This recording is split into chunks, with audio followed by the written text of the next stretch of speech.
Ok, super. Alors, on va commencer. Bonsoir à toutes et à tous, sans l'expression consacrée. Bonsoir, chère Marie-Françoise. Je suis très heureux de vous accueillir pour ce premier événement de l'année du Cercle franco-britannique, qui, comme vous le savez tous, a été créé en 2019 et organise régulièrement des événements de nature diverse, mais en particulier des événements académiques. Alors, c'est ainsi qu'on a eu le plaisir de recevoir ici Pauline Schnapper, parmi les universitaires, Catherine Mathieu, une chercheuse en économie à l'OFCE, qui nous a parlé de l'économie britannique. On a reçu des hauts fonctionnaires comme l'ancien ambassadeur de France au Royaume-Uni, Madame Berman, ou encore, euh, euh, Denis McShane, l'ancien ministre des Affaires européennes de Tony Blair, pour évoquer différents sujets, souvent liés vraiment à la politique britannique, aux relations entre la France et le Royaume-Uni. Et ce soir, nous avons le grand plaisir d'accueillir Thibaut Arroy, qui est maître de conférence à l'université Sorbonne Nouvelle, donc Paris 3. Et avec lui, on va évoquer la vie politique, la conjoncture actuelle du Royaume-Uni, alors que le gouvernement de Keir Starmer est en fonction maintenant depuis 7 mois, depuis juillet dernier. Et je vous propose en particulier d'évoquer avec Thibaut trois thématiques en environ 40 minutes. La première concernera les élections, faire un petit peu un retour en arrière sur ce qui s'est passé en juillet, quels étaient les grands enjeux de cette élection générale, quelles sont les raisons authentiques de la victoire du Parti travailliste, et puis revenir aussi sur la nature de cette victoire, parce que tout le monde ne sait pas que c'est une victoire un petit peu en demi-teinte avec en fait, beaucoup de sièges glanés à l'Assemblée, ou plutôt au Parlement, à la Chambre des communes, et en fait, relativement peu de voix.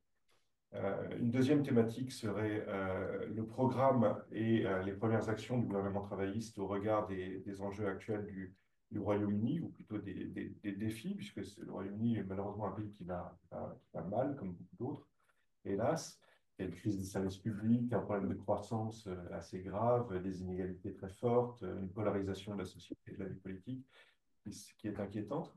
Donc, on va regarder un petit peu ce qui a été fait. Et puis, dans un troisième temps, on va aborder les perspectives de moyen terme, compte tenu des attentes très fortes de l'opinion publique et des moyens assez contraints, en particulier au plan budgétaire, du gouvernement. Euh, donc, Thibault, merci beaucoup d'être avec nous ce soir. C'est vraiment très sympathique de venir pour évoquer ces différentes thématiques. Et après votre intervention, bien sûr, on pourra échanger avec la salle, les deux salles qui sont qui est là. Merci. Merci pour cette invitation. Merci d'être ici, soit voilà, en présentiel, comme on dit, ou à distance. Merci pour cette brève introduction qui présente bien tout ce que je pensais dire ce soir. Donc, je ne vais pas redire le plan dont on avait convenu, mais peut-être voilà, simplement rappeler que la victoire des travaillistes en juillet 2024, c'était une victoire qui était une victoire attendue. Les conservateurs étaient au pouvoir depuis 14 ans, avec une série de crises qui ont marqué le Royaume-Uni et puis une usure du pouvoir. Au niveau des crises, c'est vrai qu'on peut rappeler la longue période d'austérité et toutes les conséquences que cette austérité économique a eues pour le pays. Et évidemment, lié à ça, il y avait aussi la crise autour du Brexit et la façon dont le Royaume-Uni a géré cette sortie de l'Union européenne. Et se sont ajoutées la crise liée à la pandémie de Covid-19, et puis tout ce qui est difficile vraiment à identifier comme étant lié à l'invasion de l'Ukraine par la Russie, mais il y a évidemment les conséquences de cette guerre aussi pour l'économie du pays. Et donc une accumulation de crises, ce à quoi s'ajoute certainement aussi l'incapacité des conservateurs à se renouveler. On a vu au moment du mandat de Liz Truss, le très court mandat de Liz Truss, la difficulté des conservateurs à mener une nouvelle politique, à insuffler voilà, une nouvelle politique pour l'avenir. Et Keir Starmer, pardon, Sunak, Rishi Sunak, le dernier Premier ministre conservateur, avait eu voilà, une tentative de renouveler un petit peu les perspectives pour le Royaume-Uni, a commencé à entamer ce que maintenant on appelle le reset avec l'Union européenne et un rapprochement avec un certain nombre de partenaires européens. Mais malgré tout, ça n'a pas suffi pour à la fois voilà, résoudre les problèmes du pays et puis pour démontrer que les conservateurs étaient véritablement capables de proposer quelque chose de nouveau pour 2024. Et donc, il y a eu l'organisation de cette élection en juillet et la victoire attendue des travaillistes, puisque si on regarde, alors là, vous voyez peut-être pas très bien, mais si on regarde les sondages qui précèdent l'élection, en fait, on voit bien que depuis un certain nombre de mois, on attendait la victoire des travaillistes qui était largement en tête dans les sondages et les conservateurs loin derrière à la perspective d'une élection en 2024. Donc une victoire qui n'était absolument pas une surprise et au contraire, on s'attendait bien à ce que les travaillistes gagnent les élections. Alors, Non, non, mais on voit. alors les élections sont là et donc on voit que voilà, juste avant, donc pendant toute l'année, on avait quasiment 50% d'opinion. Et là, par contre, oui, c'est janvier 2025, on voit que depuis l'élection, évidemment, Il y a l'usure du tout, quoi. on n'a pas attendu, on verra pourquoi voilà, dans quelques minutes, pourquoi aujourd'hui les travaillistes sont finalement assez peu populaires et pourquoi il y a eu ce rapprochement entre les différents partis. Mais évidemment, ce sont des sondages et pas des élections. Et donc, comme Olivier le disait tout à l'heure, une chose qui est importante peut-être de rappeler, c'est la différence entre les sièges au Parlement et les voix effectivement obtenues. Alors là, j'ai mis les chiffres uniquement des sièges, et on voit que les travaillistes ont gagné 411 sièges lors des dernières élections, les conservateurs 121, donc il y a une large différence entre les deux. Les conservateurs ont perdu 244 sièges, alors que les travaillistes en ont gagné 209. Donc la victoire est sans appel et on semblerait avoir une large majorité en faveur des travaillistes au Royaume-Uni. Maintenant, si on regarde ces chiffres-là, c'est un petit peu différent, puisqu'on voit que le pourcentage de sièges à droite, donc 63% des sièges pour les travaillistes et 19% pour les conservateurs. Par contre, si on compare ça à la part des voix, en réalité, il n'y a que 34% des voix qui sont allées aux travaillistes et 24% pour les conservateurs, avec le petit parti Reform, dont on parlera tout à l'heure, à 14%, et les libéraux-démocrates à 12%.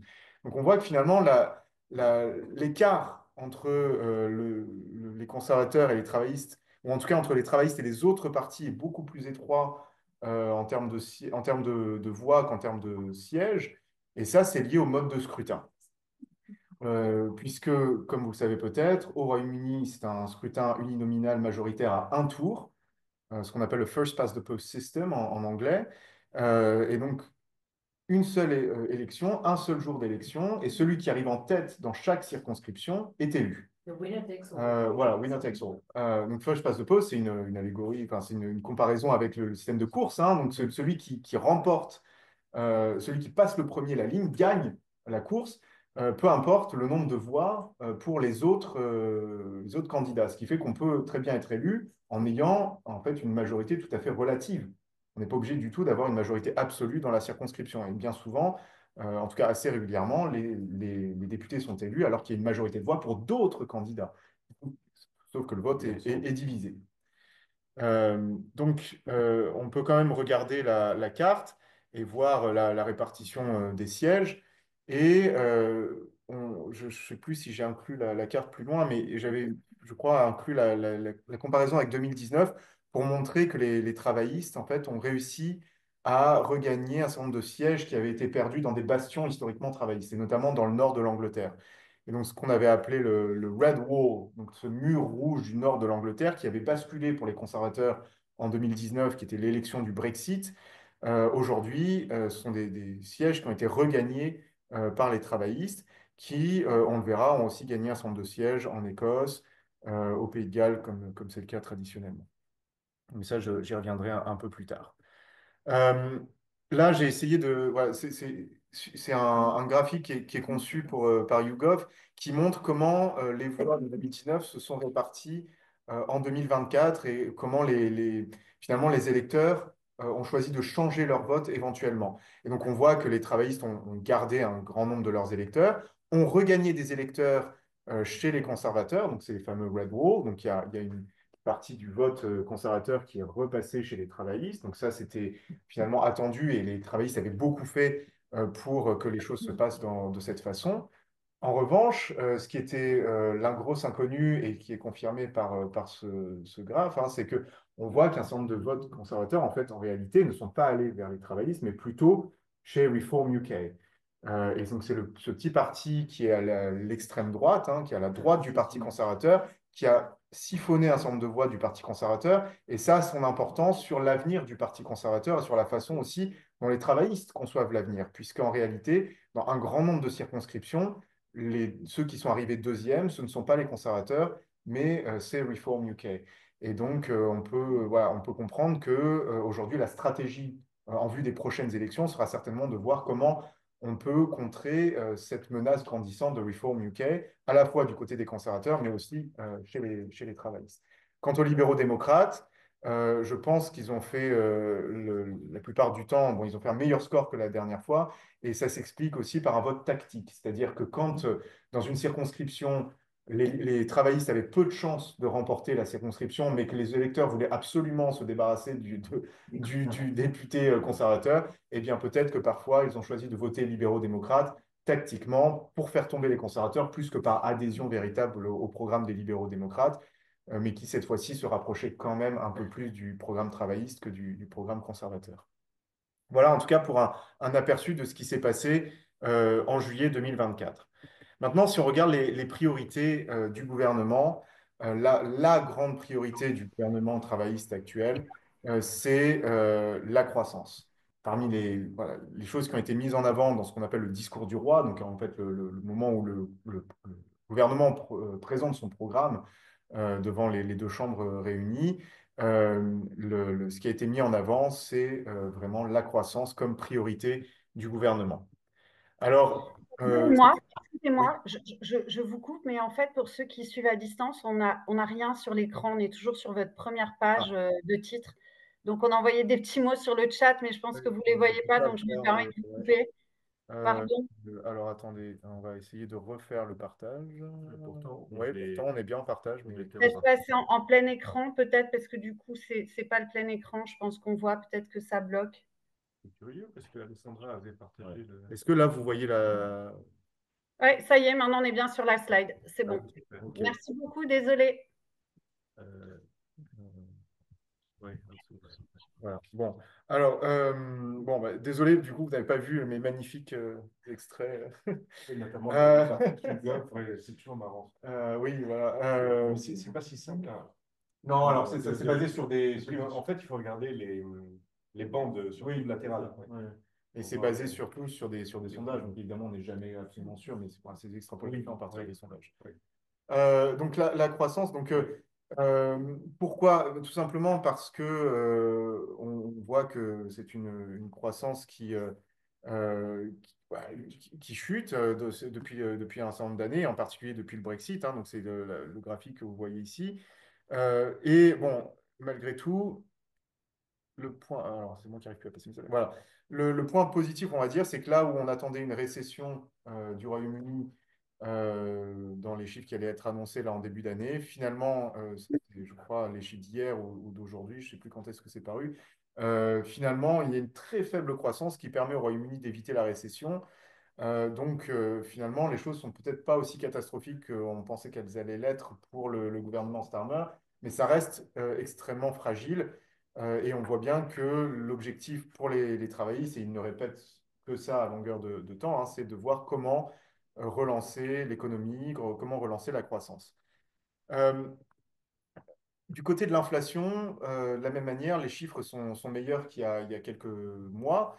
Là où on avait une inflation à près de 9-10% en 2023, même début 2024. Aujourd'hui, l'inflation a considérablement chuté et les derniers chiffres qui ont été publiés par la Banque d'Angleterre voilà, met l'inflation à 2,5%. Là où l'objectif de la Banque d'Angleterre, c'est d'avoir une inflation aux alentours de 2% ou inférieure à 2%. Donc les choses aussi sont plus positives aujourd'hui qu'il y a quelques mois, ce qui encourage le gouvernement dans sa stratégie. Euh, l'un des objectifs, ça va être de relancer aussi les salaires, de pouvoir renouer avec cette croissance qui a été perdue en réalité bien avant l'arrivée des conservateurs, puisque c'est une chute, comme vous voyez là, qui date de la crise économique de 2008. J'ai inclus aussi ici des chiffres concernant la productivité horaire. On voit qu'elle est inférieure à ce qui pourrait être attendu si on avait continué la courbe en fait, d'avant la crise, et qui est aussi inférieure à un certain nombre d'États, en particulier des États-Unis, de l'Allemagne et de la France, donc un certain nombre d'États du G7. Donc là aussi, il y a une question sur la productivité, et l'une des priorités du gouvernement, ça va être de relancer la productivité horaire, enfin, pour revenir au niveau éventuellement de la France, mais aussi de l'Allemagne et des États-Unis. Alors, ça passe par un certain nombre de mesures qui ont été annoncées tout de suite après les élections, notamment des mesures de libéralisation des règles d'urbanisme pour pouvoir lancer des grands projets qui sont censés relancer l'économie britannique. Alors, c'est là-dessus que le gouvernement a beaucoup insisté en juillet et continue d'insister. Donc, programme de construction de logements et puis des grands projets d'infrastructure, notamment, alors là, j'ai mis une image d'éolienne puisque ça a été une des premières mesures du gouvernement, c'était d'enlever toutes les restrictions sur les constructions d'éoliennes sur le territoire britannique. Alors, il y avait déjà des autorisations pour les parcs éoliens en mer, mais là, voilà, l'idée, c'est d'autoriser ça sur Terre, hein, sur le continent, enfin sur l'île. Mais évidemment, la question qui a tout de suite été posée, c'est mais oui, mais est-ce que c'est suffisant déjà, des programmes de construction? Et puis surtout, dans le contexte actuel, est-ce qu'il y aura suffisamment de main-d'œuvre, en fait, pour mettre en œuvre ces grands projets, puisque avec le Brexit aussi, il y a moins de main-d'œuvre disponible au Royaume-Uni pour ce grand projet d'infrastructure, et en particulier sur les questions de construction de logements. Malgré tout, le gouvernement a confirmé dans le budget qui a été annoncé à l'automne un grand programme d'investissement sur 5 ans, de plus de 100 milliards de livres, une augmentation aussi des taxes pour faire rentrer des revenus pour le gouvernement, pour l'État, donc une augmentation des cotisations patronales en particulier dans le cadre du système de protection sociale. Et par contre, ce que le gouvernement a souhaité absolument éviter, c'était revenir sur sa promesse de ne pas augmenter l'impôt sur le revenu. Donc ça, évidemment, l'incertitude, c'était est-ce que le gouvernement allait pouvoir tenir cette promesse. Pour l'instant, ils essayent de tenir la promesse de ne pas augmenter l'impôt sur le revenu, même s'ils jouent sur les seuils d'imposition, ce qui fait qu'en réalité, sur le moyen terme, ou voire le long terme, il y aura des augmentations d'impôts en fonction de l'inflation. Mais il n'y a pas d'augmentation de revenus pour l'instant. Et par contre, le gouvernement s'est lancé aussi dans des plans d'emprunt. Le problème, c'est que quand on regarde voilà, les emprunts, on voit qu'une des pressions qui a été mise sur le gouvernement, en particulier au mois de janvier, c'était l'augmentation donc, de l'écart en fait, entre les taux britanniques et les taux allemands, ce qui fait qu'on a eu des incertitudes sur la capacité du Royaume-Uni à continuer d'emprunter, même si, évidemment, on n'est pas du tout dans une situation où l'État emprunte, voilà, comme c'était le cas pendant la crise. On n'est pas du tout à ces niveaux-là, mais il y a malgré tout des incertitudes sur cette stratégie d'emprunt pour le gouvernement, en tout cas dans les mois ou les années à venir. Et puis, une question qui reste aussi en suspens, et peut-être que je développerai ça un petit peu plus tard, c'est la question des inégalités territoriales, puisque on sait au Royaume-Uni qu'un des grands problèmes, c'est la différence entre l'état de l'économie dans le sud, dans le sud-est du Royaume-Uni, en particulier autour de Londres, le sud-est, le Kent, etc., mais plus largement le sud du Royaume-Uni, et puis le reste du pays, le nord de l'Angleterre, et puis les régions périphériques, bon, avec des situations très disparates, mais qu'on pense à l'Écosse, au Pays de Galles, il y a évidemment des situations très différentes. Et donc, tout le problème qui est présent pour le gouvernement actuel, mais comme pour les gouvernements précédents, c'est comment relancer une croissance qui ne concerne pas seulement Londres, qui ne concerne pas seulement la finance, mais qui voilà, va pouvoir inclure aussi les autres régions du Royaume-Uni. Alors, les conservateurs avaient parlé de leveling up, c'était un des projets de Boris Johnson, avec tout le succès qu'on connaît. Maintenant, les travaillistes cherchent une nouvelle manière de parler de ça, mais on voit qu'actuellement, ils n'ont pas véritablement de projets concrets, même si je viendrai dans un instant sur les projets de dévolution qui sont en train d'être mis en place. Mais on voit que sur la question, par exemple, des transports, un des grands projets qui a beaucoup fait parler pendant l'ère conservatrice, si on veut dire comme ça, c'était le projet de ligne de chemin de fer à grande vitesse vers le nord de l'Angleterre, ce qu'on appelle le HS2, parce que serait la deuxième ligne, la première étant celle qui emprunte le trajet de l'Eurostar. Donc c'est actuellement la seule ligne à grande vitesse, et donc il y avait le projet de construire une autre ligne à grande vitesse. Mais on sait que les conservateurs ont renoncé à une partie du projet, et Keir Starmer avait déjà annoncé avant les élections que ce serait compliqué de revenir sur cet abandon, que le gouvernement n'aurait certainement pas les moyens. Et en effet, ça a été confirmé depuis que ce n'était absolument pas dans le projet de relancer un projet de ligne à grande vitesse vers le nord de l'Angleterre. En revanche, euh, Rachel Reeves a annoncé il y a quelques jours d'autres projets qui concernent encore une fois le sud de l'Angleterre, mais avec l'idée que ça pourrait profiter au pays dans son ensemble, avec l'idée de créer une Silicon Valley à l'anglaise, entre Cambridge et Oxford, relier les deux villes universitaires, avec leurs parcs aussi industriels ou les parcs scientifiques qui existent actuellement autour de ces deux villes. Et l'idée du gouvernement, ce serait de pouvoir lier ces deux villes en passant par Milton Keynes, cette nouvelle ville qui avait été créée dans les années 60, pour montrer que voilà, on était capable de créer une nouvelle dynamique entre ces deux grands pôles universitaires et scientifiques, et que ça bénéficierait de manière générale à la croissance et à l'économie du pays. Donc ça fait partie voilà, des grands projets annoncés récemment. Et évidemment, maintenant, on est dans la phase de réflexion et éventuellement de mise en œuvre dans les prochains mois et les prochaines années. Ça ne va pas se faire non plus en un claquement de doigts. Euh, une chose qui a évidemment beaucoup fait parler autour de l'élection, c'est l'avenir des services publics. On connaît les liens traditionnels entre les travaillistes et notamment les syndicats des services publics, les syndicats de la fonction publique. Et donc, il y avait l'attente très forte que les travaillistes allaient mettre en place une politique différente concernant les services publics. Alors, ça a été le cas en juillet, hein, puisqu'il y a eu l'annonce d'une augmentation des salaires pour les enseignants, les personnels de santé, les policiers, les personnels des armées. Donc ça a été une mesure qui a été annoncée dès le mois de juillet ou début août pour montrer une nette différence avec la politique des conservateurs, même si finalement, on pourrait dire, mais finalement, en rapport avec l'inflation, 5,5% d'augmentation, ce n'est pas non plus une grande promesse, une grande avancée. Euh, mais ce qui préoccupe principalement, et si on devait choisir un service public emblématique au Royaume-Uni et une grande question qui traverse, qui a été vraiment au cœur, encore une fois, des débats au moment de l'élection, c'est le système de santé, le National Health Service, le NHS, qui est symboliquement le système de santé, on va dire, préféré, plus connu, et symboliquement celui voilà, qui représente tous les systèmes de santé, tous les systèmes publics, tout le service public au Royaume-Uni. En tout cas, c'est là que les débats se cristallisent, avec des promesses répétées au cours des années passées d'investir davantage dans le système de santé. Alors, c'est déjà des promesses que Tony Blair faisait, hein, je veux dire, c'est pas nouveau, mais les conservateurs, notamment au moment de la crise Covid, avaient beaucoup insisté sur le fait qu'ils feraient beaucoup plus pour le système de santé, mais on n'a pas vu nécessairement les résultats. Et les travaillistes ont promis que cette fois-ci, ça y est, ils allaient avoir un grand projet pour le système de santé dont l'annonce est prévue au printemps.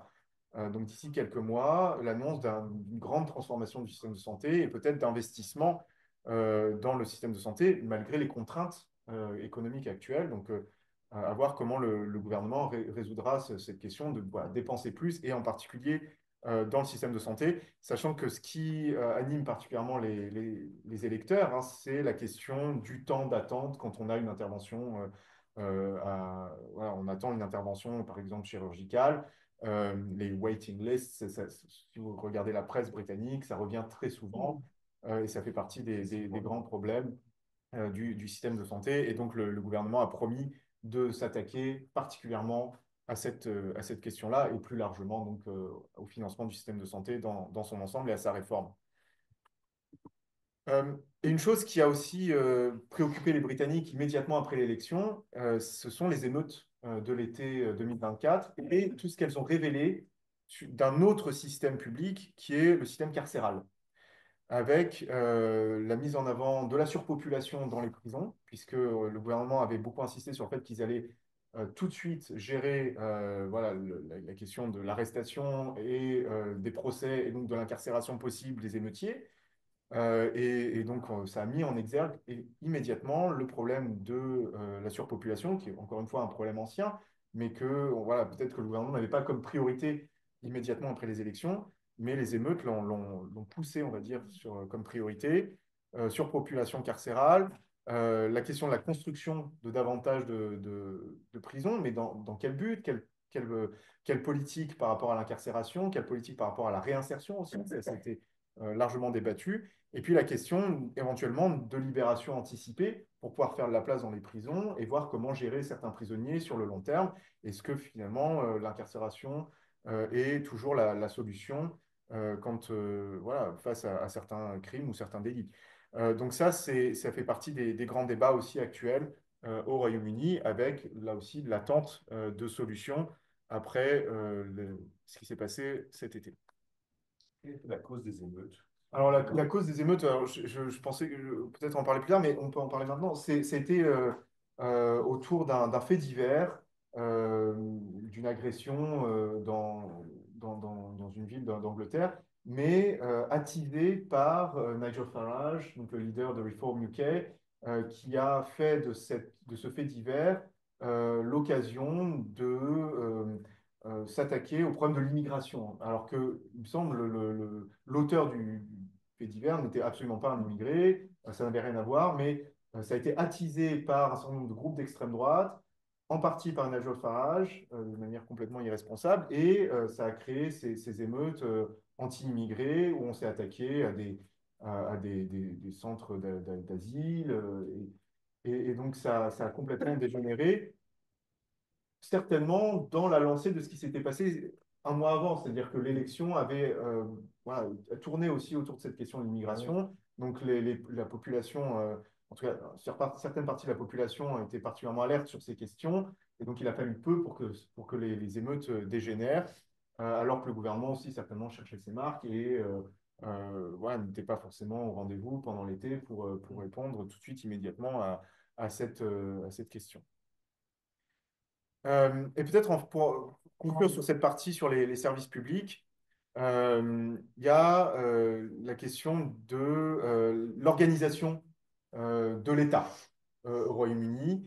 Et est-ce qu'on attend forcément de Westminster, de Londres, que ce soit là que les décisions soient prises, ou est-ce qu'on poursuit un programme qui avait été mis en place par les travaillistes sous Tony Blair et poursuivi dans les années suivantes, et contre lequel les conservateurs s'étaient érigés, la question de la dévolution, c'est-à-dire la délégation de pouvoir à un certain nombre d'autorités locales. Alors, les exemples les plus connus, évidemment, c'est au niveau des nations, mais il existe aussi des programmes de dévolution au niveau infranational, c'est-à-dire en Angleterre, où des maires se voient confier un grand nombre de pouvoirs sur certaines régions. C'est le cas, par exemple, déjà autour de Manchester.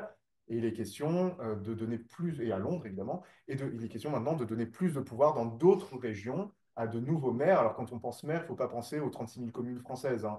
Ce sont plutôt des sortes d'intermédiaires entre ce que nous on verrait, on a presque la taille d'un département et dans certains cas presque la région. Donc on n'est pas du tout au niveau de la commune telle qu'on la connaît en France, hein. Mais on les appelle maires au Royaume-Uni quand même, avec donc évidemment des délégations de pouvoir, ce qui permettrait de réformer l'État, de pouvoir prendre des décisions à un niveau plus local et de gagner en efficacité. Donc, ça serait lié à davantage d'investissements et puis davantage de capacité au niveau local pour gérer de l'argent public sans attendre nécessairement une action centralisée. Donc ça, c'est quelque chose qui a été présenté particulièrement sur l'Angleterre en décembre 2024, ce qu'ils appellent un white paper, donc un projet a été présenté en décembre et est actuellement débattu en attendant l'introduction au Parlement d'un projet de loi qui pourra être voté certainement courant 2025 sur cette question de la dévolution. Alors, je vous disais, voilà, on parle d'une société britannique, je vous parle beaucoup du Royaume-Uni. Là, j'ai commencé à inclure cette question de la dévolution. parce que il y a d'importantes différences au sein du Royaume-Uni. Et je voulais quand même dire un mot sur les différentes régions. Alors ça, c'est les cartes que j'aurais dû vous montrer tout à l'heure sur les changements du vote entre 2017 et 2019, où on voit bien les régions où le vote est traditionnellement ici 2017 travailliste, 2019 un certain nombre de circonscriptions étaient devenues conservatrices. Donc on les voit ici identifiées plus particulièrement sur la carte de droite. Donc c'est des circonscriptions traditionnellement travaillistes qui sont devenues conservatrices. Et aujourd'hui, en 2024, elles sont redevenues travaillistes. Donc, et là, on a l'évolution du vote. Mais je vais dire un mot des régions dans un instant. Ouais, on parlait tout à l'heure des émeutes.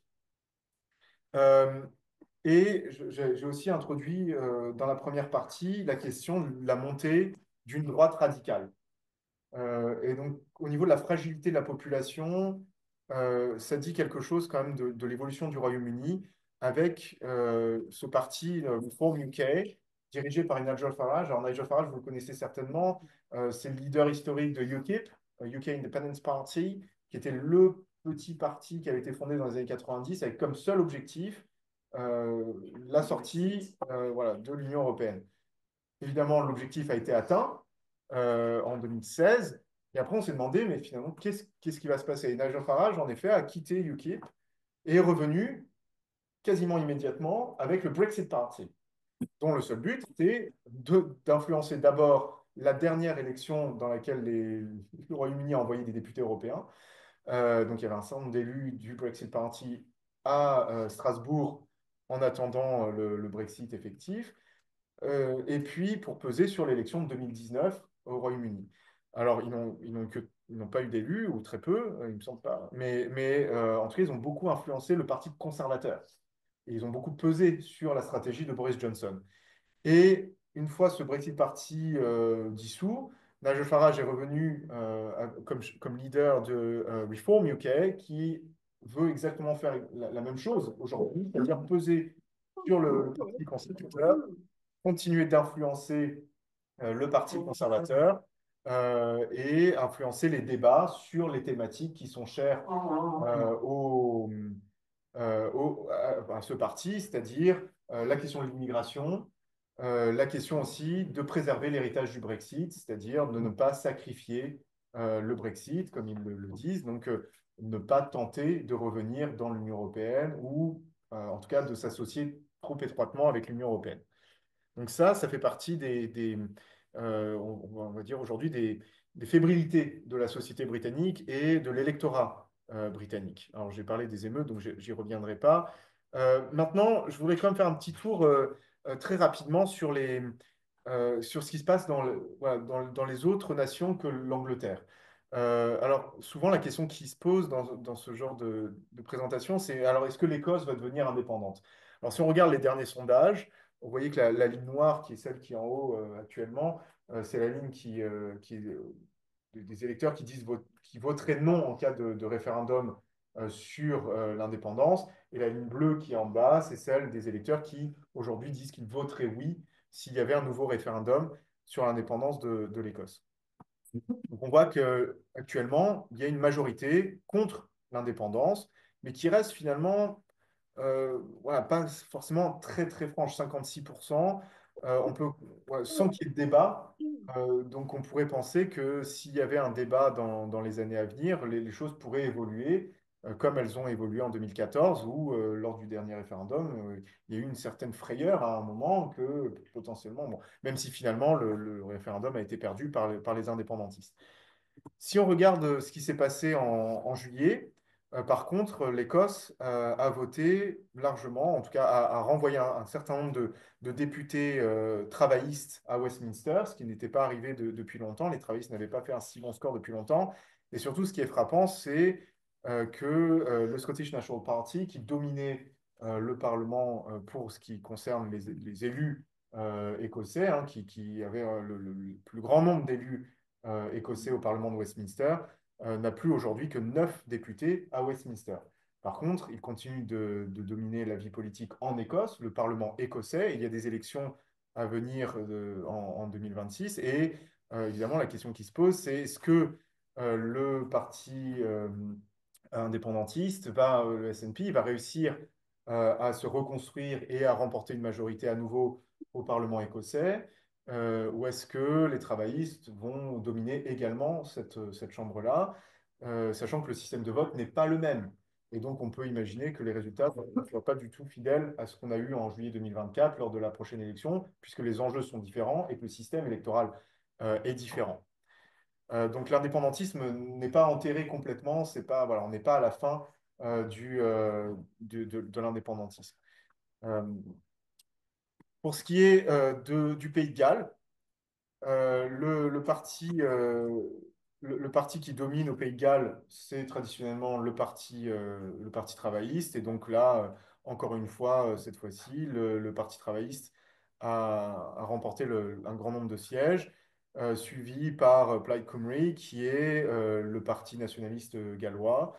Même si, quand on regarde le nombre de voix, on voit que les conservateurs sont arrivés deuxième dans un certain nombre de circonscriptions. Donc, les conservateurs ont quand même fait un certain un assez bon, enfin, un score qui est quand même honorable, et même s'ils n'ont pas d'élu. Et Reform UK arrive aussi troisième, ce qui veut dire qu'ils ont, voilà, ils ont un score qui n'est pas bien réparti pour remporter des voix à Westminster, mais qui quand même compte sur la vie politique, y compris au Pays de Galles, qui avait aussi voté en majorité pour sortir de l'Union européenne. Quant à l'Irlande du Nord, alors je ne vais pas rentrer dans les détails, la situation est particulière, mais peut-être une chose à noter, c'est qu'aujourd'hui, le parti qui domine, en tout cas qui arrive premier, c'est le Sinn Féin, qui est le parti républicain, le parti nationaliste, alors que le DUP, parti unioniste, donc pour rester attaché à la couronne et attaché au Royaume-Uni, est aujourd'hui deuxième, alors que traditionnellement, jusque-là, les unionistes dominaient la vie politique, en tout cas arrivaient en tête des élections. Et on voit aujourd'hui que pour diverses raisons, y compris démographiques, mais pas seulement, finalement, les nationalistes finissent par décrocher un plus grand nombre de sièges que les unionistes. Voilà, alors pour terminer, quelques mots sur la politique étrangère, qui finalement est ma spécialité, mais qui est souvent négligée. Négligée aussi pour une bonne raison, c'est que ça ne domine absolument pas les élections, c'est pas du tout au cœur des débats. Et au moment de l'élection de 2024, ça n'a pas fait exception. Je pense que la seule exception, c'est l'élection de 2019, puisque c'est l'élection du Brexit, on n'avait parlé que de ça, la relation avec l'Union européenne et finalement la place du Royaume-Uni dans le monde. En 2019, la politique étrangère, la politique extérieure et européenne en particulier avait été importante. Voilà, en 2024, les choses sont complètement différentes. Et d'ailleurs, on n'a quasiment, alors pas parlé de politique étrangère dans l'ensemble, mais on n'a même pas parlé d'Europe. C'est-à-dire que l'Union européenne n'a absolument pas été presque mentionnée lors de l'élection 2024, tout simplement parce qu'il n'y avait que des coups à prendre et des électeurs à perdre et que c'était ce que chacun des deux partis voulait éviter, en particulier le Parti travailliste, donc qui n'a absolument pas lancé de débat sur cette question. Alors par contre, dès l'élection, il y avait deux grands événements qui ont permis au nouveau gouvernement de s'installer et de montrer qu'il avait une politique étrangère. C'est le sommet de l'OTAN à Washington, qui a eu lieu immédiatement après l'élection, hein, donc 5 jours après, où Keir Starmer a pu confirmer ce qu'il avait déjà dit pendant la campagne, c'est-à-dire que la politique étrangère du pays n'allait pas fondamentalement changer, que le Parti travailliste restait un parti pro-OTAN. Donc ça permettait d'éliminer complètement les doutes sur l'ère Jeremy Corbyn et l'attitude de Jeremy Corbyn quand il était leader.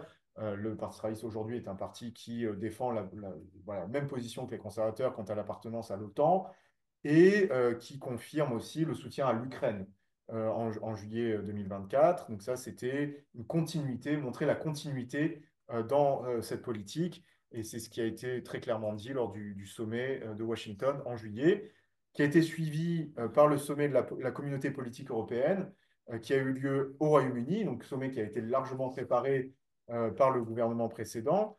Mais Keir Starmer y a confirmé finalement les positions du Royaume-Uni quant au soutien à l'Ukraine. Donc on voit ici Zelensky hein, sur la photo, mais aussi la volonté du Royaume-Uni de se rapprocher de ses partenaires européens, ce qu'il a démontré aussi concrètement par la signature, ou en tout cas la promesse de signature d'un certain nombre d'accords bilatéraux. Donc ça concerne l'Allemagne, avec l'annonce dans ce sommet de Trinity House d'un accord bilatéral entre le Royaume-Uni et l'Allemagne, qui, selon le Royaume-Uni, vient compléter les accords qui existent entre la France et l'Allemagne et la France et le Royaume-Uni. Le triangle est maintenant complet et donc l'idée, c'est d'avoir voilà, cette répartition à trois de la sécurité européenne, les trois puissances, on va dire, principales en Europe, s'alliant pour travailler ensemble, y compris voilà, par des alliances bilatérales. Donc c'est évidemment un moment important. Important pour le Royaume-Uni et surtout important pour l'Allemagne, qui démontre aussi sa volonté d'aller un petit peu plus loin que sa politique traditionnelle. En ce qui concerne la France, alors le rapprochement avec la France, il avait commencé avec Sunak, hein, mais Starmer confirme que la relation franco-britannique est au cœur des relations bilatérales en Europe et actuellement, il y a des négociations en vue de relancer les accords de Lancaster House, les accords de 2010, accords de sécurité, accords de défense, qui concernent à la fois le nucléaire, mais aussi les armements conventionnels et puis d'aller un peu plus loin sur d'autres questions qui ne sont pas seulement des questions de défense, hein, mais aussi des questions de croissance, etc.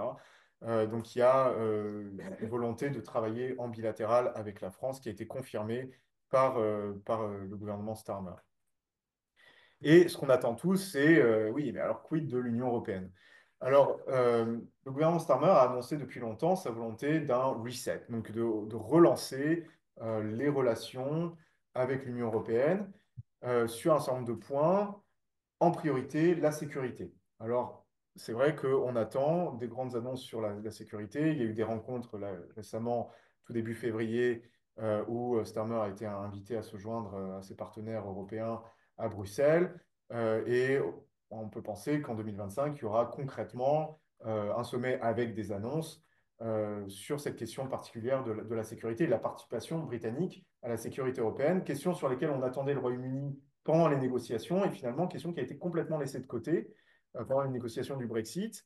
Et aujourd'hui, voilà, on pense que ça sera certainement le chantier sur lequel les deux parties s'entendront le mieux, même si la question ne s'arrête pas à la question de la sécurité entre le Royaume-Uni et l'Union européenne. Il y a bien d'autres questions qu'à la fois l'Union européenne d'une part et le Royaume-Uni aimeraient traiter, sauf que on voit bien que pour l'instant, ils ne sont pas forcément d'accord sur ce qui serait prêt à négocier, sachant que le Royaume-Uni pense encore une fois qu'il sera capable peut-être de jouer le bilatéral contre le collectif et contre l'Union. Stratégie qui avait déjà été tentée pendant les négociations du Brexit et stratégie qui visiblement échouera à nouveau puisque l'Union européenne voilà, ne fonctionne pas de cette façon et aujourd'hui pas plus qu'il y a quelques années. Euh, Ce qui pose question aujourd'hui, ce qui interroge, c'est évidemment aussi l'attitude vis-à-vis des États-Unis.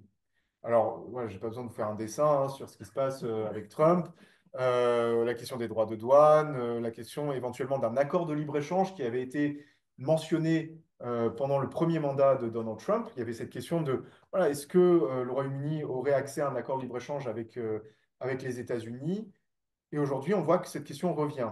Mais alors, sur quelle base? Est-ce que le Royaume-Uni, sous Starmer, pas plus que je pense que sous Boris Johnson, serait prêt à accepter le poulet aux hormones, serait prêt à accepter une privatisation du NHS, des choses qui avaient été mentionnées à l'époque de la première présidence Trump. Et vraisemblablement, voilà, c'est peu probable que le gouvernement actuel accepte ce genre de conditions. Toujours est-il que l'attitude actuelle, c'est de dire, ben voilà, on va voir. Et il n'est pas question de choisir entre l'Union européenne et les États-Unis. Sauf que c'est un discours qui, évidemment, n'est pas tenable au niveau des politiques, puisqu'on voit mal comment on peut jouer sur les deux tableaux et comment réconcilier l'attitude vis-à-vis de l'Union européenne avec éventuellement un rapprochement avec les États-Unis. Et un rapprochement, pourquoi? Qu'est-ce qu'on attend de ce côté-là? Euh, et évidemment, il y a des incertitudes quant à l'attitude des États-Unis, quant à l'OTAN. Donc, ça pousse évidemment le Royaume-Uni à se rapprocher de l'Union européenne et de ses partenaires européens, même en bilatéral, sur les questions de sécurité.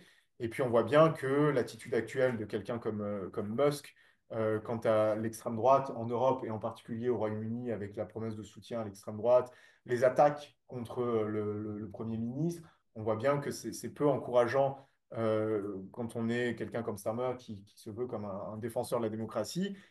Mais voilà, il y a aussi peut-être une certaine crainte vis-à-vis de ce que voudrait dire un rapprochement vis-à-vis de l'Union européenne, la façon dont la population pourrait l'accepter, et aussi voilà, une façon de ne pas savoir comment renoncer à ce partenariat historique aussi avec les États-Unis et savoir comment le faire évoluer dans un moment qui est un moment d'incertitude.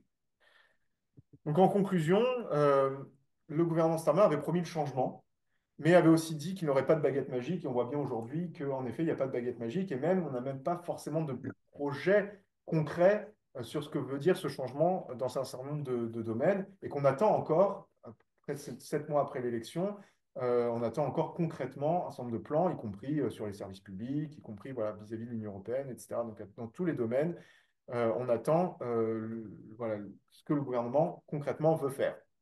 Le soutien des électeurs, on a vu, était fragile en 2024 et il reste fragile. C'est-à-dire que si aujourd'hui il y avait une élection, le gouvernement ne serait pas certain de l'emporter. Alors évidemment, ça reste toujours théorique de dire ça, puisque s'il y avait une élection, il y aurait aussi une campagne, il y aurait aussi un certain nombre d'enjeux qui seraient débattus différemment.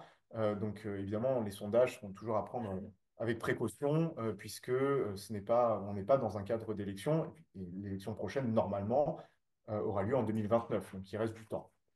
Il y a des tensions dans la société, ça je l'ai montré, on l'a vu avec les émeutes, mais on l'a vu aussi avec les différences entre voilà, les différentes parties du Royaume-Uni, à l'intérieur de l'Angleterre, mais aussi avec les différentes nations périphériques.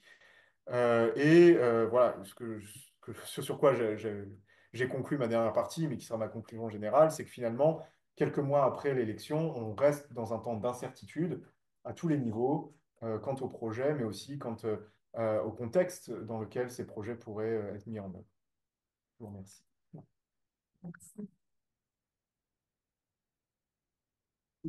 Ce tour d'horizon très complet et qui a finalement une tonalité assez négative sur l'action des travaillistes. Alors, bien sûr, on va ouvrir le temps du débat, mais j'ai peut-être pour commencer d'abord une première question sur vraiment ce qui a pu être fait, parce qu'il me semble qu'il y a quand même des choses que vous n'avez pas mentionnées qui pourraient être mises au crédit des travaillistes, comme par exemple ce projet de loi sur le contrôle de l'immigration illégale.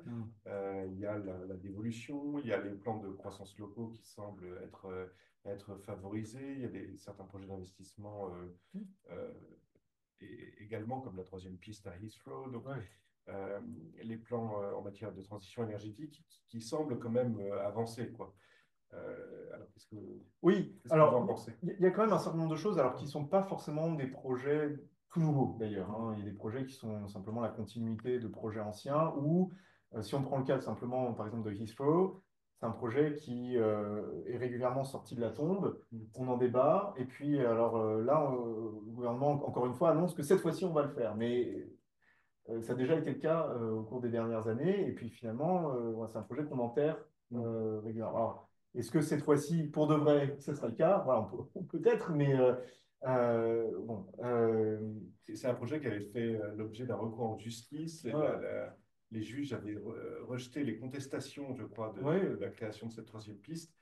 Et donc maintenant, apparemment, la voie est libre, mais il reste à avoir un permis, non? Il reste à avoir un permis et ce qu'il y a, alors, il y a un phénomène qui est un peu le même d'ailleurs que dans le cas de la ligne à grande vitesse, c'est le phénomène de NIMBYism, vous savez, not in my backyard. Donc les gens qui ne souhaitent pas que le projet, alors le projet pourquoi pas, mais pas chez nous, quoi. Et donc la ligne de train très bien, mais pas si le tunnel passe au fond de mon jardin. Et la nouvelle piste à Heathrow, bah, évidemment, ça a des conséquences Énorme. énormes, environnementales, au niveau des nuisances sonores, au niveau du trafic.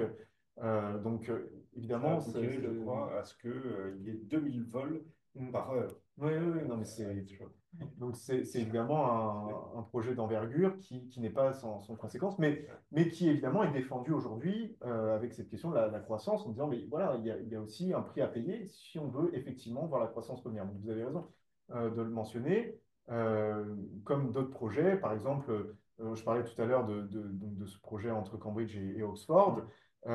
C'est un projet qui, évidemment, est débattu parce qu'il aura aussi des conséquences sur éventuellement la construction d'une ligne de train supplémentaire entre les deux villes pour mieux les relier, avec aussi la question de la façon dont Milton Keynes pourrait éventuellement être un nouveau hub, puisque voilà, c'est une ville nouvelle qui n'a pas forcément rencontré le succès qu'elle aurait dû avoir dans les années des Trente Glorieuses, mais aujourd'hui, on se dit, ben voilà, finalement, pourquoi pas profiter de cette implantation et construire de nouvelles infrastructures dans cette région.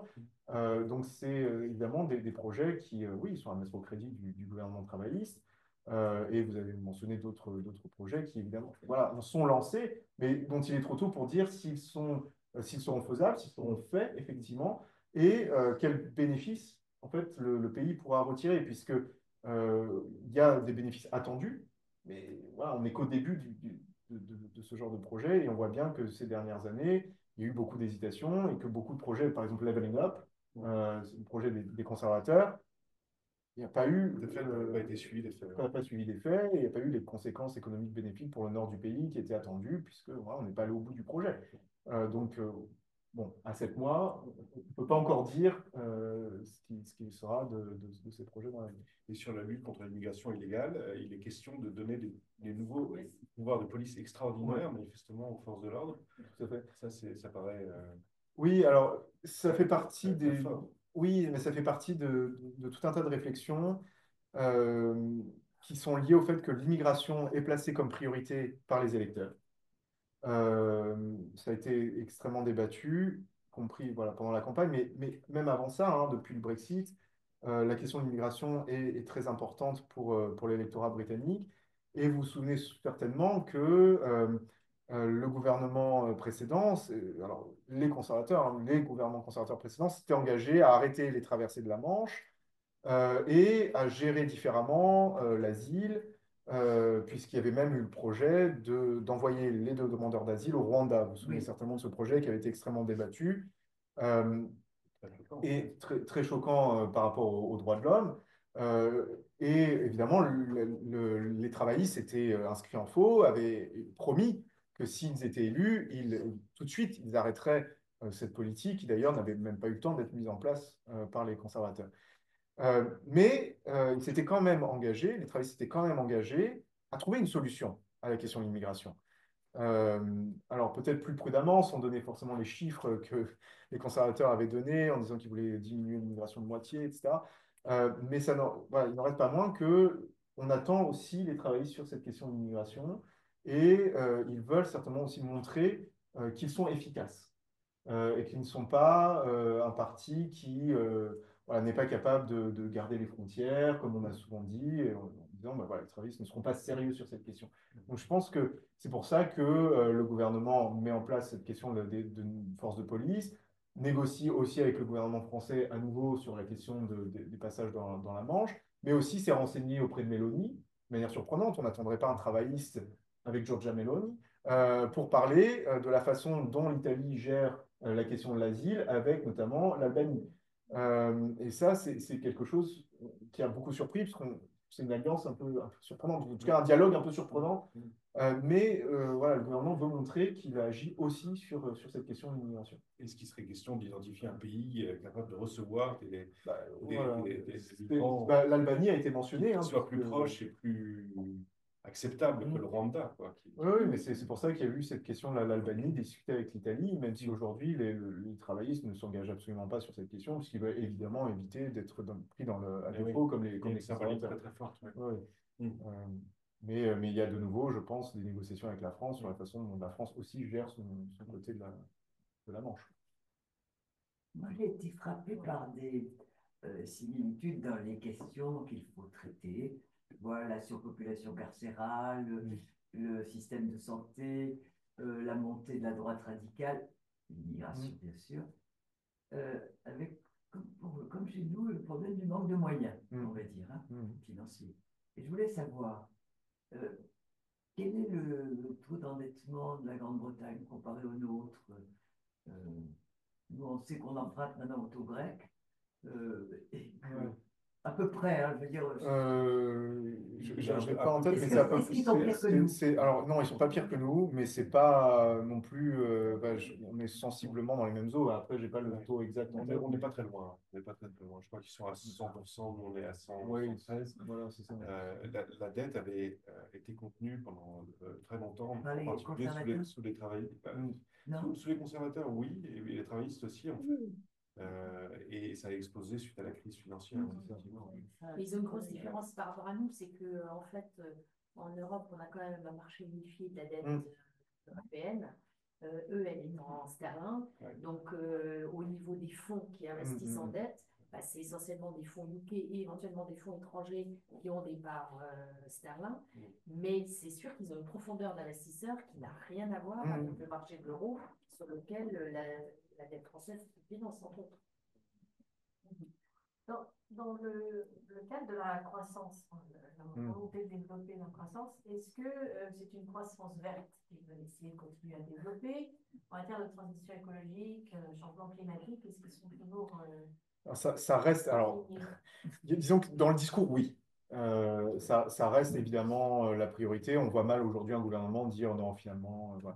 Enfin, oui, en dehors de Trump, on va dire un gouvernement raisonnable. Et en tout cas, travaillistes, évidemment, on attend ça d'eux. Et comme les conservateurs d'ailleurs avant eux, hein, il y avait cette question d'être. Alors, les conservateurs, toujours avec cette rhétorique un peu, on sera les meilleurs du monde au niveau de la croissance verte, on sera les leaders. Bon.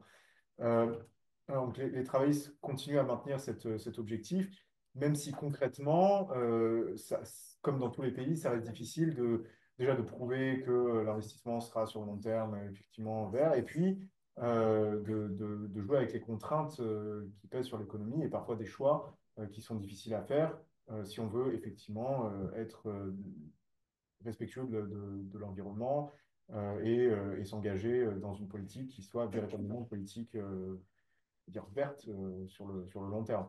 Donc il y a des contraintes qui peuvent ralentir ces questions du financement de projets uniquement du côté écologique.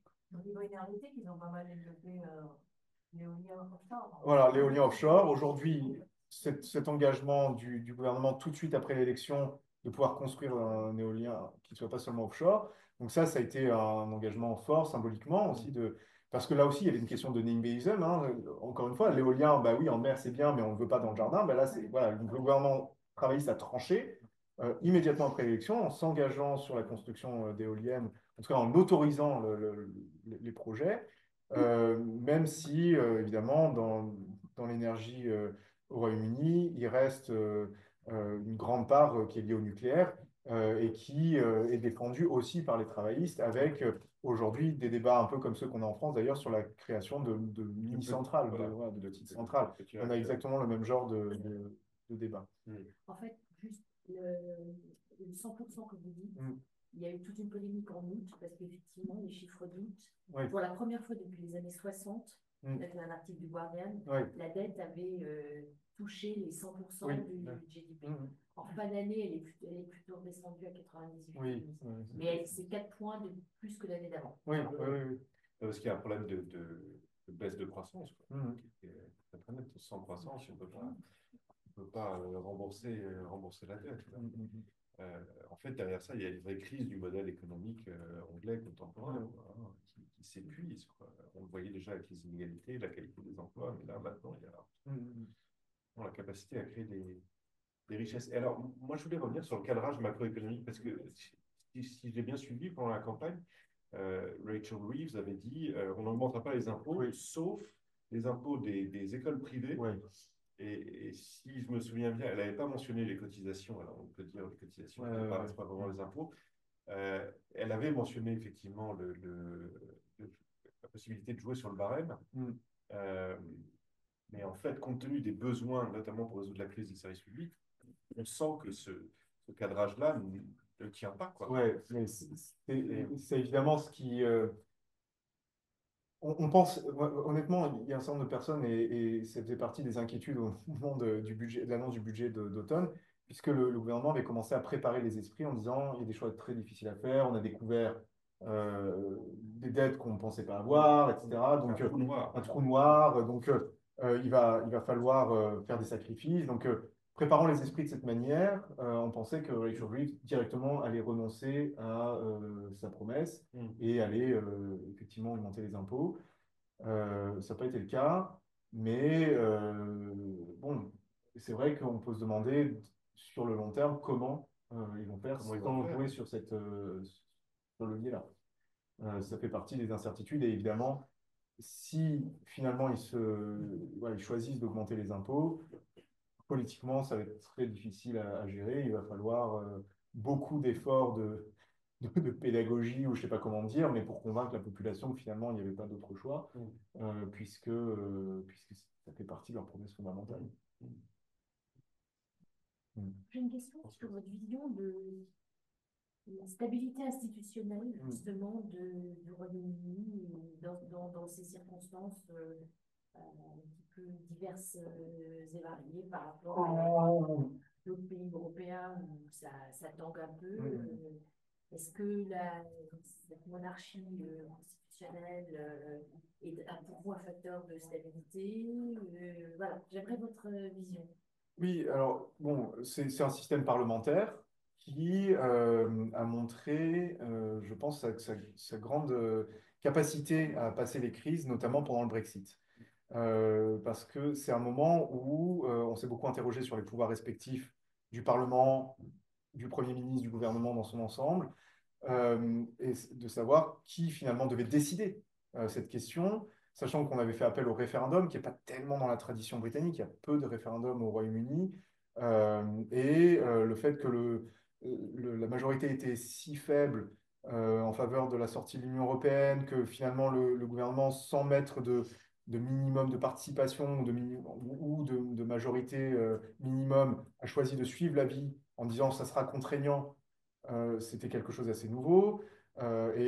Finalement, le Parlement a essayé de lutter un peu contre le pouvoir du Premier ministre, qui a un petit peu abusé aussi de ses pouvoirs à certains moments. Vous vous rappelez certainement des clauses Henri VIII. Voilà, on a ressorti un ensemble de pouvoirs du Premier ministre qui lui permettait de forcer un peu la main au Parlement, y compris en suspendant les séances du Parlement pendant une période, décision qui avait été contestée. Et Boris Johnson avait dû finalement reconvoquer le Parlement d'urgence. Donc il y a eu à ce moment-là une sorte d'incertitude, ou en tout cas d'interrogation sur la résilience des institutions. Et finalement, elles ont très bien passé l'épreuve. Et aujourd'hui, on a un Parlement qui retrouve une majorité stable, large, et moins d'incertitude voilà, on pense que les prochaines élections auront effectivement lieu en 2029. Et paradoxalement, c'est en Europe continentale qu'on a le plus d'incertitudes. Alors, pendant une période, voilà, on regardait le Royaume-Uni un peu en disant, mais finalement, c'est devenu l'Italie, etc. Et aujourd'hui, le Royaume-Uni est devenu, contre toute attente, plutôt stable, contrairement à la France, à l'Allemagne, où on a, l'Allemagne dans une certaine mesure, une certaine instabilité, ou en tout cas de l'incertitude quant à l'avenir.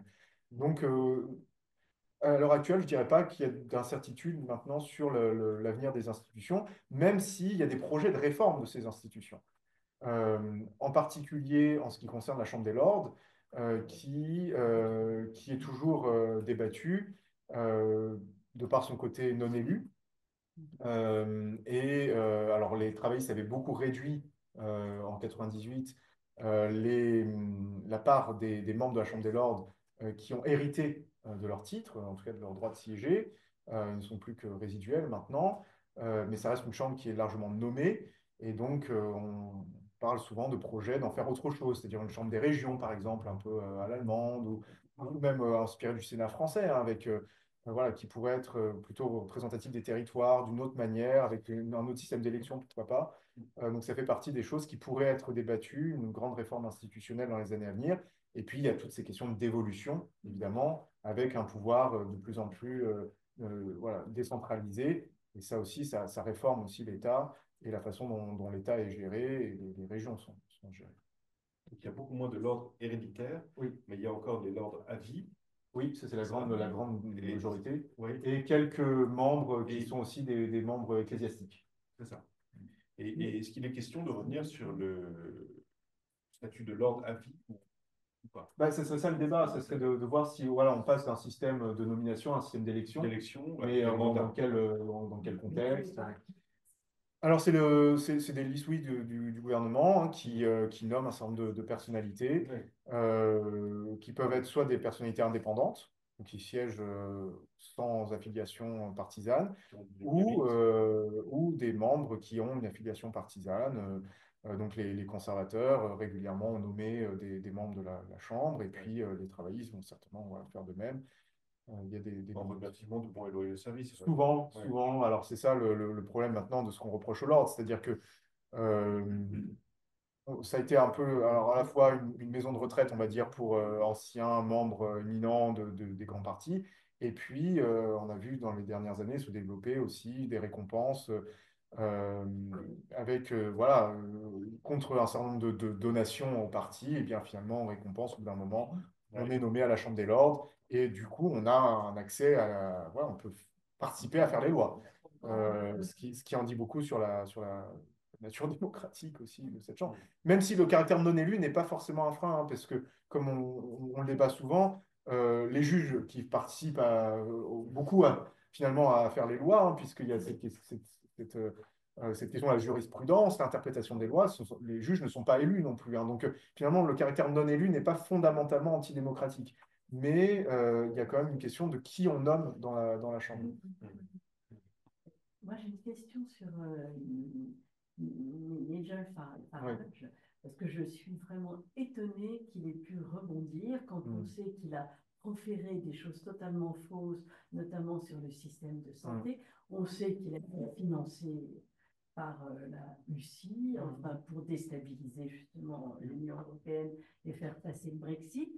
Alors, quand même, que cet individu rebondisse et avec autant de, comment dire, de culot continue à proférer ses... Enfin, moi, je suis quand même extrêmement étonnée. Mais je partage votre étonnement. Il y a Elon Musk qui prend le relais pour toutes les extrêmes droites et qui, d'une certaine façon, se fait l'appui de Poutine. Par rapport aux... Enfin, c'est quand même ahurissant. Oui, mais il a énormément de charisme. Oui, alors il a du charisme, il a une façon de parler qui peut-être peut plaire à un certain électorat, mais je dirais que je partage complètement cet étonnement, puisque on voit ça un peu partout, et en effet, cette question du rapport à la vérité, du rapport aux faits, il y a quand même un problème qui est fondamental, mais qui n'est pas, voilà, qui est partagé dans d'autres pays. Et malheureusement, on voit bien que la démocratie a du mal à gérer ce genre de phénomène. Et qu'on peut du coup avoir un président Trump avec Elon Musk dans son entourage. On peut avoir un Nigel Farage qui aujourd'hui est élu au Parlement. Alors peut-être que ça va lui nuire hein, finalement d'être quelque part un petit peu institutionnalisé, hein, puisque maintenant il a cette place au Parlement, il n'est plus complètement hors du système. Mais il y a quand même cette interrogation de la façon dont la démocratie peut gérer des discours qui n'ont plus aucune attache à la vérité. Peu importe. Patrick. À l'instar de ce que fait Trump avec le Canada, le Groenland, je voulais simplement savoir quand Elon Musk propose de changer le nom de la Manche en George Washington Channel. Est-ce que c'est de la pure provocation, pour lancer des polémiques, ou est-ce que quelque part ça veut dire qu'il y a une caisse de résonance et qu'il y a une influence américaine, de la politique américaine en Europe? Est-ce que c'est... Comment vous le percevez? Alors, je n'avais pas entendu particulièrement cette proposition. Alors, pour les Anglais, elle s'appelle The English Channel, hein, donc il n'y a pas de problème. Voilà. Mais je dirais, il y a une volonté certainement de Musk de perturber l'ensemble des débats un peu partout et d'occuper le terrain. Moi, c'est ça qui me frappe, et c'est qu'en fait, finalement, on joue le jeu aussi en reprenant sans cesse les discours qui ont ni queue ni tête, qui sont complètement hors sol, et qui finalement ne sont faits que pour occuper l'espace. Parce que peu importe, j'ai l'impression pour ces personnes qu'on parle d'eux en bien ou en mal, tant qu'on parle d'eux, ils ont gagné. Et donc, il y a ce côté-là, et finalement, on s'engouffre là-dedans, et on est un peu comme, voilà, on ne sait pas trop quoi faire face à ce genre de discours, puisque, comme vous dites, ça n'a pas de sens, en fait. Donc, euh, au Royaume-Uni, on n'en est pas encore là, hein, dans le débat. Il y a pas de grandes propositions absurdes de cette façon, de rebaptiser ou d'envahir un pays. Il y a plutôt des débats sur aujourd'hui que faire, au contraire, des anciennes colonies ou des endroits où le Royaume-Uni est encore présent. Est-ce que, ouais, il y a eu tout un débat sur les îles Chagos. Est-ce que voilà, le pays devait rétrocéder ces îles à l'île Maurice, mais dans ces cas-là, que faire de la base de Diego Garcia qui est occupée par les États-Unis? Donc voilà, c'est plus des débats géostratégiques qui sont liés au passé colonial du pays qu'une volonté aujourd'hui d'envahir ou de... Vous voyez, on n'est pas du tout dans le même genre de débat. Et pour rebondir sur le point, l'avenir du Commonwealth. Ouais. Alors, le Commonwealth n'a jamais été vraiment au cœur des préoccupations du Royaume-Uni et même des membres, par ailleurs, du Commonwealth. Alors, au moment du Brexit, il y a eu rapidement l'idée que le Commonwealth pourrait être un horizon pour la puissance britannique et que grâce au Commonwealth, le Royaume-Uni n'allait pas être seul. Sauf qu'en réalité, il y a un certain nombre de pays qui ne voient pas forcément l'intérêt d'être dans le Commonwealth, n'y participent pas de manière très franche. Et puis, il ne faut pas oublier que ce sont des États qui participent très peu à la richesse britannique. L'essentiel du commerce britannique, c'est avec les pays de l'Union européenne, euh, avec l'Union européenne dans son ensemble. C'est pas du tout le Commonwealth qui va compenser la sortie de l'Union européenne, et en tout cas pas l'Australie, la Nouvelle-Zélande. Et d'ailleurs, les accords qui ont été signés avec ces États-là après le Brexit ne font que reproduire les accords dont profitait le Royaume-Uni quand il était membre de l'Union européenne. Pour l'instant, ils ne sont pas allés beaucoup plus loin que la reproduction d'accords existants dans le cadre de l'Union européenne. Donc, on n'a pas d'horizon vraiment sur le Commonwealth, sachant que pour un certain nombre de pays, si on agite un peu trop l'idée Commonwealth, le débat qui se pose, c'est surtout d'en sortir, ou symboliquement aussi de ne plus avoir le roi comme chef d'État. Même si ce n'est que symbolique et ça n'a évidemment aucune influence sur la façon dont ces États sont gouvernés, symboliquement, aujourd'hui, il y a un certain nombre d'États qui se posent la question de ne plus avoir le roi comme chef d'État officiel. Et comment est-ce qu'on peut d'ailleurs se débarrasser, entre guillemets, du roi comme chef d'État lorsque c'est le cas, par exemple, au Canada, est-ce que c'est simplement une déclaration Moi, je pense qu'il faut une réforme constitutionnelle. Je sais pas, je ne connais pas la Constitution du Canada en il n'y particulier. a pas d'accord particulier à rechercher avec le Royaume-Uni? Non, je ne pense pas. Quelques îles qui en sont. Oui, en Jamaïque, puis, oui, par là, ou Saint-Lucie. Ouais, bon, dans les Antilles, en tout cas, oui. Oui, oui, tout à fait. La Jamaïque soit sortie, Non, je sais pas, mais je crois que c'est Barbade ou Sainte-Lucie. Ouais, non, non, C'est mais, Barbade, je crois. mais en tout cas, voilà, mais c'est que symbolique, puisque de toute façon, ce sont des États qui n'ont pas de lien particulier avec l'Angleterre ou avec le Royaume-Uni. Enfin, vous voyez, c'est pas... Ça leur fera quelque chose si c'était le Canada ou l'Australie le jour où ça arrive. Symboliquement, oui, Ah mais ouais. oui, oui. Bien sûr, c'est pour ça que régulièrement, il y a des visites, mais je pense que les Australiens se demandent un peu aussi ce que vient faire l'héritier de la couronne. Ouais. C'est bien quand c'est plus Bah, pas nécessairement. Bah, c'est vrai qu'à l'heure où il y a des crises identitaires un peu partout dans le monde, voir débarquer le rejeton du roi d'Angleterre qui a colonisé Oui, et puis, le pays il y a 300 ans, bah, sachant que dans ces pays, il y a aussi des débats sur l'héritage de la colonisation, avec les droits des populations autochtones.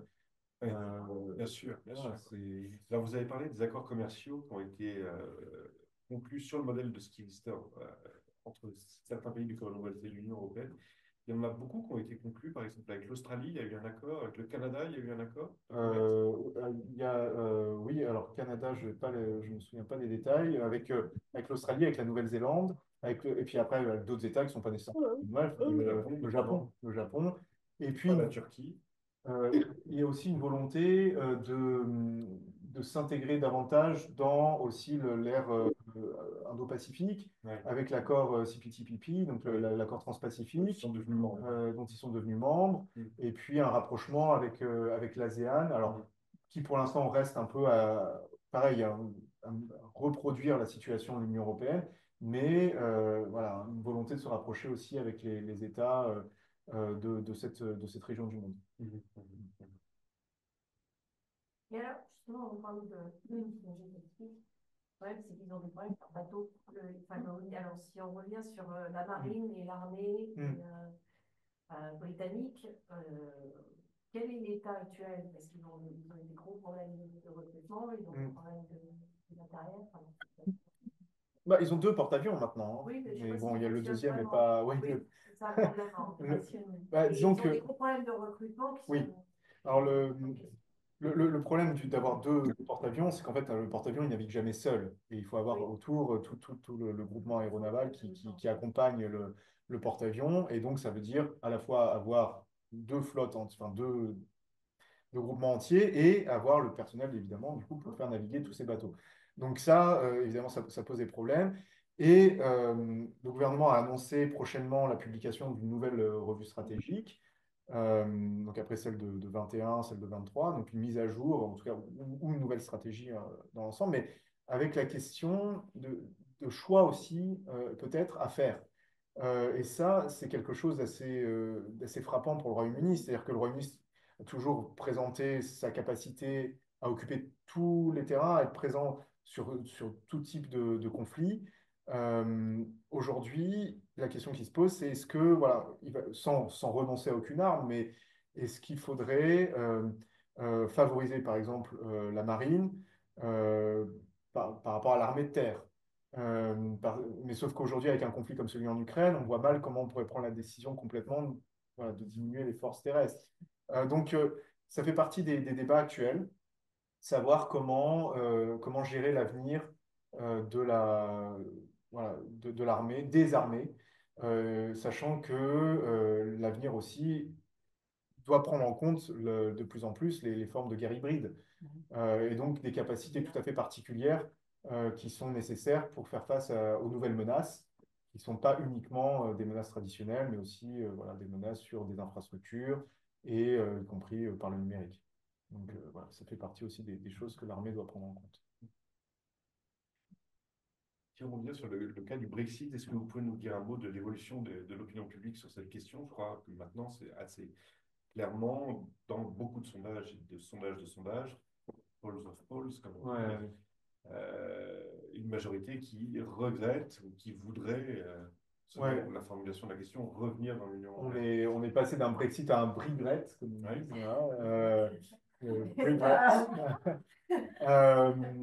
Donc c'est vrai que les sondages semblent montrer qu'il y a une majorité aujourd'hui qui pense que le Brexit était une mauvaise idée. Alors ça ne veut pas dire qu'une majorité pense qu'il faudrait revenir en arrière. Ce n'est pas du tout la même chose. Donc le Brexit est une mauvaise idée, certes. Par contre, qu'est-ce que ça veut dire en termes de rapprochement avec l'Union européenne? Ça, évidemment, les électeurs ne sont pas tous d'accord. Certains électeurs seraient prêts à accepter de revenir dans le marché unique ou dans l'union douanière? Vous voyez, on pourrait aller jusque-là pour certains et avoir un accord type Norvège ou Suisse, ou voilà, peu importe, c'est quelque chose à inventer. Mais ce n'est pas forcément l'opinion publique, l'opinion la plus partagée. Pour d'autres, ça serait des accords cherry picking, hein, comme on disait pendant le Brexit. Donc, c'est voilà, dans certains domaines, oui, mais surtout pas la libre circulation. Donc, il y a une variété de positions, sachant que personne ne souhaite, je crois, l'organisation d'un référendum sur cette question. Ça, il n'y a personne pour s'engager là-dessus, et en tout cas, aucun parti politique ne souhaite faire ça, et surtout pas les travaillistes, qui savent que s'ils lançaient ce genre de débat, ils seraient forcément perdants. Et d'ailleurs, ça explique aussi leur attitude très prudente actuellement, c'est-à-dire qu'ils ne veulent absolument pas risquer quoi que ce soit en termes de popularité et en termes de tout ce qu'ils pourraient faire en politique intérieure sur cette question de l'Europe. Personne n'est prêt à risquer sa carrière politique sur la question européenne. C'était déjà le cas dans le passé, mais aujourd'hui, c'est encore plus vrai. Et donc, c'est pour ça qu'ils marchent sur des œufs.